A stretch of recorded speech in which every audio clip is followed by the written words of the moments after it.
Добрый день, наши дорогие зрители! Этим летом в Якутске будут проводиться 8-е по счету Дети Азии. Так давай сегодня подробнее расскажем об этом грандиозном событии. Дети Азии – это пропаганда идей олимпийского движения, развитие детско-юношеского спорта и укрепление международного спортивного сотрудничества. Международные игры Дети Азии впервые состоялись в Якутске в 1996 году по инициативе первого президента Республики Саха-Якутия Михаила Николаева. Соревнования были учреждены в честь столетия современного олимпийского движения. В играх принимают участие дети азиатского континента, таких как СНГ, Иран, Китай, Индия, Монголия, Таиланд, Сирия, Малайзия и многие другие. Соревнования проводятся каждые 4 года, как и Олимпийские игры.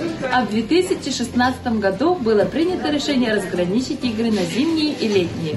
Проводятся они под патронатом ЮНЕСКО, Международного олимпийского комитета и при поддержке президента и правительства Российской Федерации, Олимпийского совета Азии и Олимпийского комитета России. В Дети Азии входят такие виды соревнований, как баскетбол 3х3, бокс, борьба хапсагай, борьба кураж, волейбол, дзюдо, легкая атлетика, масс-рестлинг, настольный теннис, плавание, вольная борьба, самбо, полевая стрельба, стрельба из лука, тхэквондо, мини-футбол и художественная гимнастика.